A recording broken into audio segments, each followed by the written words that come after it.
message de liberté.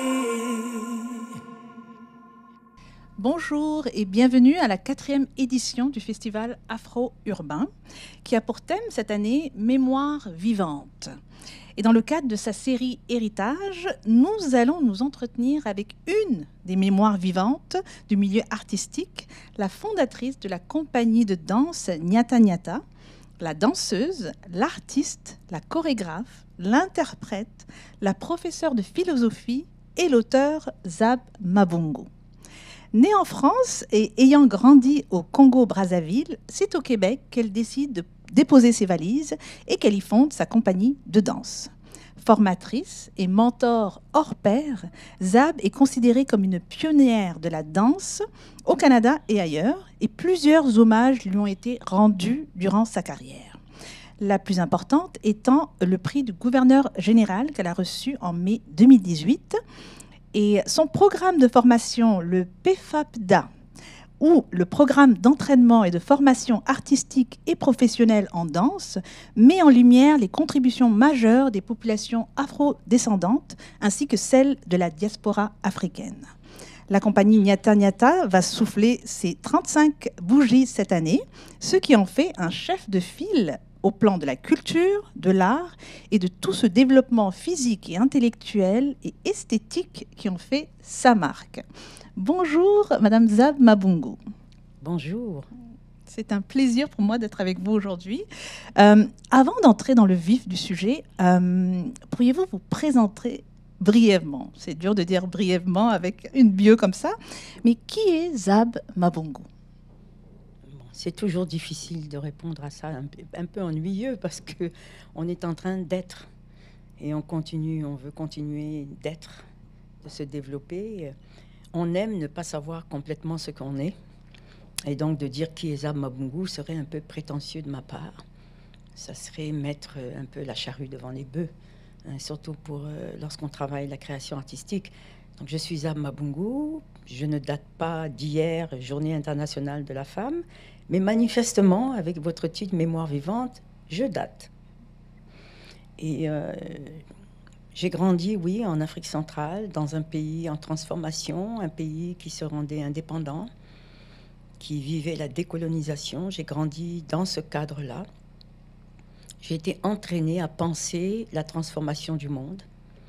Et donc, au fur et à mesure, en suivant les événements politiques, comme beaucoup d'autres, je me suis retrouvée en France, de par mon père, c'est vraiment par la famille. Je me suis retrouvée en France et puis oui, je suis arrivée au Canada. Mais pendant tout ce temps-là, la danse m'a accompagnée. C'est-à-dire que je l'ai vraiment, comment dire, découverte. Je ne peux pas dire découvrir.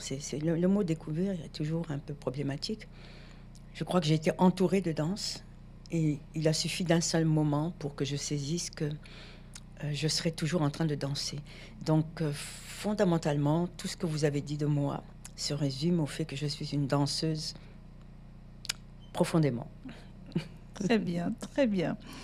Et parlez-moi justement de votre parcours. Hein. Vous avez, comme je le disais dans la bio, un parcours incroyable. Parlez-moi de votre parcours qui vous a amené à devenir aujourd'hui l'une des figures emblématiques dans le milieu de la danse, au Canada et à l'international aussi. Parlez-moi de ce parcours-là. Alors, j'ai commencé à donner quelques petites informations concernant ce parcours qui, effectivement, commence très tôt. Dès lors que je compris que j'allais faire de la danse, que la danse serait mon habitat, en quelque sorte, naturel, je savais que, où que j'aille, et j'étais déjà entraînée au déplacement, puisque nous avions quitté la France où mon père étudiait, pour arriver au Congo, puisqu'il était lancé dans la révolution politique. Et ensuite, coup d'État, on est déplacé de nouveau. Donc tous ces déplacements-là, déjà, nous entraînent à l'idée de mouvement. Et dans ce mouvement-là aussi, peut-être la diversité des contextes culturels, des contextes identitaires, des contextes de pensée. Toutes ces choses-là venaient à moi au fur et à mesure. Bon, c'est pas pour rien que je me suis orientée en philosophie et que j'ai enseigné pendant de nombreuses années la philosophie. La philosophie véritablement sollicitait en moi ce désir de questionnement, de chercher des réponses, mais surtout le questionnement. les réponses, c'est avec l'art, c'est avec la danse, qui, elle, m'avait déjà éprise, prise très tôt. Et donc, c'est un amalgame entre danse et philosophie, corps et esprit, comme on dit en philosophie occidentale, où on sépare les deux. Dans ma culture, c'est une autre. Dans la culture congolaise, d'où je viens, ce genre de séparation ne se fait pas de la même façon. C'est plutôt une union, un ensemble. Hein. Et la danse, donc, me permet de maintenir cet ensemble, cet équilibre. J'ai donc, en fait, formulé, je dirais, toute ma recherche en danse, tous ces efforts donc de formation, de transmission de l'art du mouvement autour de cette capacité d'incorporer le réel. Oh, wow. Vous avez dit le mot-clé justement parce que ça vient rebondir sur ma prochaine question. Tout au long de votre parcours, l'aspect de transmission est présent, hein, que ce soit à travers l'école, la danse, la compagnie de danse Nyata Nyata, à travers aussi l'enseignement hein, de la philosophie. Qu'est-ce que vous aimeriez léguer à la jeunesse? Ce que je lègue en ce moment, et depuis longtemps, hein, ça fait longtemps, hein, plus de 30 ans effectivement que je fais ce travail-là.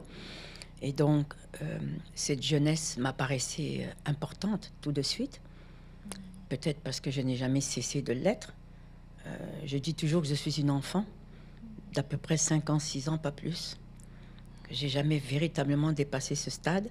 Et en enseignant, je suis toujours avec des jeunes. Donc, mon univers, c'est celui des jeunes, en fait. Hein. Et donc, transmettre, oui, c'est important. Transmettre quoi? La capacité de se prendre en charge, l'autonomie.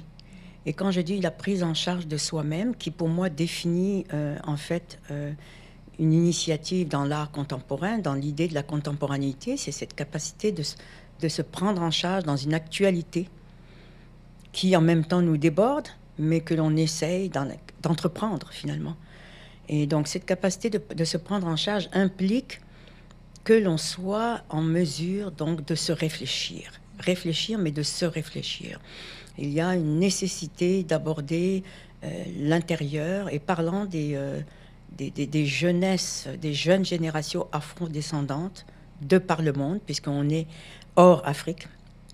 Et donc, on est confronté à cette diversité de populations afro-descendantes, je tiens à le dire, diverses, très, très diverses, et toutes doivent passer par cette nécessité, je dirais, d'intériorisation, de capacité de méditer sur leur propre capacité à se reconnaître, à s'identifier et à agir.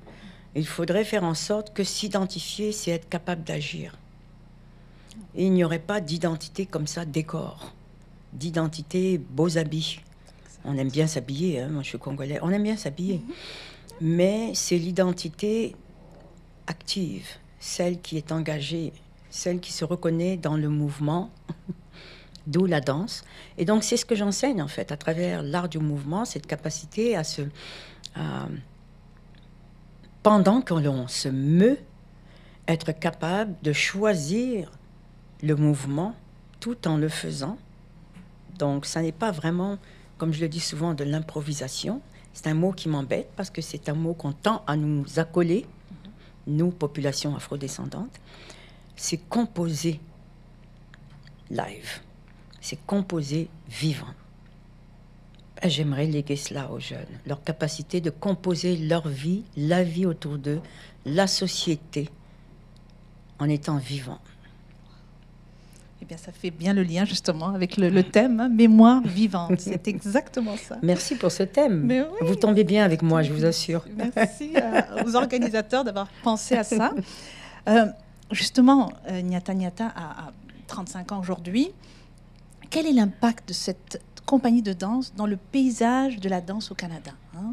Parce que ça sort quand même un peu on va dire, des institutions de danse mainstream, que je dirais entre guillemets. Comment Nyata Nyata se place dans cet univers-là? Oui, c'est certain qu'on se distingue dès le départ. Et la première distinction, je pense, quand je suis arrivée, on était dans un art de la danse contemporaine qui déjà boudait la musique, voulait se prouver comme indépendant, autonome des autres formes d'art, cherchait à se définir déjà comme art, parce que ça n'était pas encore acquis, à ce qu'il semble. Et moi, j'arrivais avec des tambours.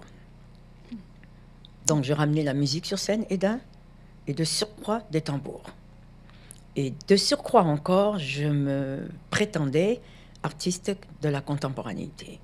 Donc, comment, avec des tambours, pouvions-nous aborder le contemporain, un art contemporain? Le tambour était associé au palmier, au soleil et au noir dansant. Exotique. Ouais, et encore aujourd'hui, hein, difficile de se sortir de cette représentation très, très facile. Et surtout, toujours le corps, l'énergie, la vie. Pas d'intellect, pas de critères esthétiques, pas de recherche, pas de technicité particulière, simplement une énergie débordante, animée par le tambour. Enfin bref, tous ces fantasmes et toutes ces façons de percevoir, il fallait combattre tout cela. Et tout en, justement, faisant valoir un art du tambour qui est en fait très sophistiqué et qui renvoie à une interdisciplinarité dans le domaine de l'art, de la recherche esthétique, en fait, bref, dans le domaine des arts et des savoirs. Et donc, ça a été le combat dès le départ. Ça l'est toujours.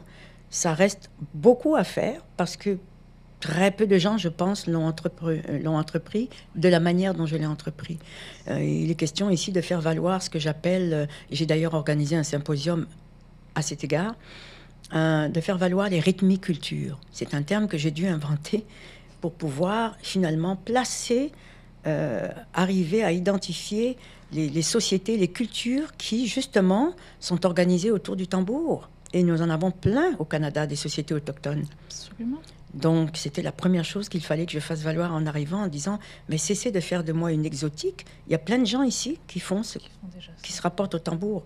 Et donc, il fallait bâtir des ponts, relier les choses, refaire un peu l'histoire, les perceptions qu'on avait de ce que c'était que ces arts et ces savoirs. Il fallait littéralement fournir le matériau et de réflexion et patrimonial et créatif. Voilà, Compagnie Danse Nyata Nyata. Qu'est-ce que c'est aujourd'hui? Waouh, que du travail. Hein. Je ne peux même pas imaginer comment ça pouvait être il y a 30 ans. Ouais. Et bon, vous dites que le travail n'est pas fini, hein, non, que ça loin continue, de là, ouais. mais déjà, hein, de pouvoir... très, très bien. Alors, vous avez porté plusieurs chapeaux, comme je le disais pendant l'intro.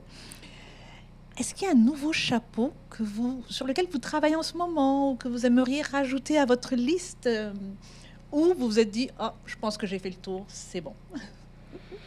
Ah là là, mais est-ce que vous avez entendu parler de quelque chose ou quoi? Non, même pas. Même pas. Mais je me dis, pour quelqu'un qui fait autant de choses, ça ne m'étonnerait pas que vous soyez constamment à la recherche Peut-être de... scénarisation, peut-être. Oh là là, est-ce qu'on a un scoop là ce soir? Mais je peux pas en dire plus. Mais oui, certainement de nouveaux chapeaux, oui. C'est bon, très bien. Écoutez, on attend ça avec impatience. Alors, nous sommes en plein mois dédié aux femmes. Est-ce que vous auriez un message à transmettre à d'autres femmes qui viennent de tous les horizons, de par votre expérience et de par votre statut de mémoire vivante? Quel message vous aimeriez partager à d'autres femmes? Oh mon Dieu. Que puis-je dire aux femmes, ou que puis-je dire des femmes qu'elles n'ont pas déjà été et qu'elles n'ont pas déjà fait? Alors, peut-être en ces temps de post-pandémie, peut-on dire qu'elles vont devoir décider de leur avenir. C'est ce qui les attend et il n'y a pas moyen de penser les choses autrement. Ce qui va venir, ce n'est pas donc des journées internationales de la femme, ni des mois, ni des années, mais un siècle de la femme. Voilà ce que j'aimerais leur dire. Très bien. Et je pense qu'elles vont accueillir ça avec à bras ouverts. Et justement, vous avez mentionné la pandémie. Hein. Nous sortons tout doucement de cette pandémie qui a duré 2 ans. Comment avez-vous vécu cet épisode au point de vue personnel et professionnel? Quel impact ça a eu sur vous? Alors, je sors un petit peu de l'ordinaire. Je m'en suis rendu compte parce qu'on m'a déjà posé la question. Et Et étant donné que je travaille beaucoup, finalement, en solitaire quand même, hein, je compose, je travaille le mouvement, la musique en studio. Je fais beaucoup de travail personnel avant d'aborder les artistes avec qui je vais créer ou je vais faire quelque chose. Donc pour moi, et en plus je suis philosophe, donc j'écris beaucoup. Et tout ça, c'est du solitaire. Un philosophe ne se met pas en gang avec un groupe de gens pour dire réfléchissons ensemble. Et il apprend à réfléchir, il apprend à confronter sa propre pensée. Donc pour moi, le confinement, c'est presque une manière de vivre. Je connais, je sais ce que c'est qu'être confiné. Mais ce n'est pas un enfermement. C'est une solitude travaillante, une solitude méditative. Donc, de me retrouver dans cette situation, c'est quelque chose qui est assez... que je connais. Donc, de ce point de vue, j'ai peut-être été moins déstabilisée. Et c'est plutôt avec les artistes, mais nous avions droit, nous, avec le protocole Covid, étant donné que ça n'est pas vraiment du loisir que l'on offre, mais des classes de formation technique, nous avions le droit de continuer. Masqués, mais nous avions le droit, néanmoins. Et donc, je me suis trouvée avec des artistes plus engagés que jamais. Plus de bars, plus de restaurants, plus de fêtes, mais on pouvait aller à Nyata Nyata faire nos cours. Alors, ils étaient engagés. Alors là, j'ai jamais vu autant de... Oui, donc ça a provoqué une espèce de réveil, je dirais, étrangement. Hein, donc, une sorte de réveil pour une communauté d'artistes qui nous suivent, qui sont avec nous, qui sont formés chez nous et tout cela. Donc, évidemment, ça, c'est bénéfique, d'une certaine manière. Il y a toujours quelque chose à tirer de bénéfique, même des catastrophes. Il y a des choses qui bougent, qui sont en mouvement. Donc c'est un petit peu comme ça que je vois les choses. Mais bien évidemment, il y a eu aussi, des démissions, des gens qui se réorientent dans le domaine artistique, qui s'inquiètent. Il y a tout cela qui a lieu. Alors, bien entendu, on ne s'empêche pas de réfléchir à comment les choses vont être. Il faut se dire aussi qu'il y a eu un développement, je dirais peut-être sans précédent, du domaine des réseaux sociaux, du numérique. Et tout cela peut paraître aller contre les arts vivants. Parce que nous, c'est le corps vivant, ça n'est pas le corps en représentation, en virtuel. Les captations. Oui, et nous y tenons. Oui. Nous y tenons beaucoup. Donc ça, c'est des choses sur lesquelles nous allons devoir méditer, réfléchir pour envisager notre action future. Absolument. Et nos créations futures. Ah ben c'est bien. Non, on suit. Je suis sûre que Nyata va pouvoir se renouveler ou s'adapter à ce nouveau contexte. Pour terminer, quel est le ou les plus belles mémoires vivantes de votre carrière? Ça aussi, c'est difficile. Pour moi, ça l'est. Oui, parce que je suis d'abord très pudique, contrairement à ce qu'on pourrait croire, parce que je fais de la scène. Mais je suis pudique sur ce qui me touche, parce que beaucoup de choses me touchent, en fait. Donc, je les garde en réserve, plutôt que de les déployer sans arrêt et de les vulgariser, en quelque sorte. Je les retiens. Elles font partie de mon imaginaire. Donc, c'est toujours difficile pour moi de choisir. Mais là, je vais le faire pour les besoins de la cause, en quelque sorte. Je vais le faire pour les besoins de la cause. Peut-être lorsque j'ai dansé lorsque Mandela est sorti de prison, Nelson Mandela est sorti de prison, qu'il a fait son tour mondial. Et il est passé par Montréal. Et j'ai été invitée. Donc, j'ai été en fait la seule danseuse à danser pour Mandela lorsqu'il est venu à Montréal, devant les 20 000 personnes dans le Vieux-Montréal. Et il se trouve que j'étais enceinte de 9 mois, prête à accoucher. Donc, j'ai dansé pour Mandela, enceinte du fils qui aujourd'hui m'accompagne sur scène. Alors, ça vaut peut-être le détour, je ne sais pas. En effet, c'est un bon exemple de mémoire vivante. Donc vous et étiez dansante. d'Élie, du coup. De Élie, exactement. Donc, Élie, il y a même des gens qui l'appellent le petit Mandela à cause de cela. Ouais. Quelle belle histoire. Et vous m'aviez mentionné rapidement tout à l'heure que vous allez au Togo au mois d'avril. Est-ce que je peux savoir pourquoi? Oui, je reçois un autre hommage. Je pense que le prix d'excellence, je n'ai pas le titre exact. C'est dans le cadre d'un festival qui s'appelle le FITAP, un festival international qui rassemble les arts vivants et beaucoup de théâtre aussi. Ça, c'est intéressant parce que souvent, le théâtre en Afrique s'intéresse à ce que je fais, y compris ici. Donc, on est très contents. C'est une dame qui me suit depuis de nombreuses années, Tout a été retardé encore une fois avec le Covid, mais ça fait longtemps qu'elle elle cherche en fait, à faire en sorte que je puisse aller au Togo. Elle m'a trouvé lorsque je recevais l'hommage au Massa. Elle était là également. Donc finalement, on va le faire. Là, en avril, j'y vais avec 2 artistes d'ailleurs. On va présenter une œuvre que j'avais créée ici à Montréal qui s'appelle Pas juste de la danse, avec 2 artistes, donc Bamba Camara et Marie-Denise Béthez. Ces 2 artistes qui travaillent pour moi seront au Togo avec moi pour présenter. Donc oui, voilà, on essaye de faire bouger des choses. C'est excellent. En Ouais. plus, avec la réouverture des frontières et tout Voilà, ça, tout à fait. reprend On tranquillement. essaye, oui, voilà. Et puis, je me souviens d'ailleurs qu'on était ensemble au Massa en 2020, juste avant le début de la pandémie. Hein. Exact. Donc Oui, ça, j'en oui, garde oui, oui. de très, très beaux souvenirs. Et je me souviens que vous avez reçu un prix aussi à Abidjan. Oui, En- oui, le en- prix Femme Danse. J'aime bien le titre. Oui, celui-là, je l'ai Danse. retenu parce que j'aimais bien le titre. Oui, prix Femme Danse. Et il y avait moi avec Irène Tassembedo et Marie-Rose Guiraud, donc 3 femmes danse. Voilà. Irène Tassembedo, qui continue d'être très active au Burkina Faso. Et alors, Marie-Rose Guiraud, que j'ai connue personnellement, une chorégraphe de Côte d'Ivoire, ivoirienne, qui est décédée juste après avoir reçu le prix. Et que j'ai eu le bonheur de pouvoir, à qui j'ai eu le bonheur de pouvoir parler sans savoir qu'elle allait décéder juste après. Donc oui, c'est quand même, ça reste touchant pour moi. Oui, et le Massa, d'autant plus que le Massa, j'ai travaillé au Massa. Je faisais partie des gens qui ont contribué à lancer le Massa à l'époque, quand il commençait. C'est en fait, je suis aussi celle qui a contribué à faire en sorte que le Canada débarque au Massa. Parce que oui, pendant 20 ans, j'ai en fait embêté le Conseil des arts du Canada pour leur dire il faut s'intéresser. En fait, les institutions du Canada, j'essayais de leur dire intéressez-vous à l'Afrique, vous n'y êtes pas. Tout le monde y va sauf vous. Et donc à l'époque, je travaillais pour le Massa, j'étais conseillère artistique au Massa. Et j'ai essayé voilà, d'intéresser les institutions canadiennes. Et aujourd'hui, ces choses faites, elles sont au Massa. Exactement. Et c'est peut-être Voilà. voilà, c'est un peu grâce à vous alors que j'étais dans la Ah oui, délégation j'ai vraiment canadienne. activement travaillé pour ce Merci. rapprochement. Oh Oui, là oui. là, c'était une expérience inoubliable et qui tombait vraiment bien à point hein, juste avant la pandémie.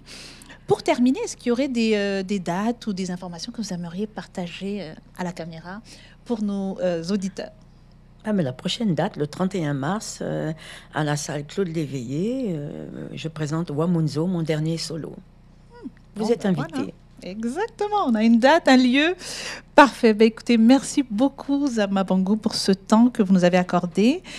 Alors, je vous rappelle encore une fois, le thème de la 4e édition du Festival Afro-Urbain cette année, c'est Mémoire vivante. Nous sommes ravis d'avoir une mémoire vivante avec nous ici pour nous partager son expérience, son parcours. Alors, on vous invite à rester à l'affût du programme de ce festival et on vous retrouve très très bientôt. Merci beaucoup. Merci beaucoup.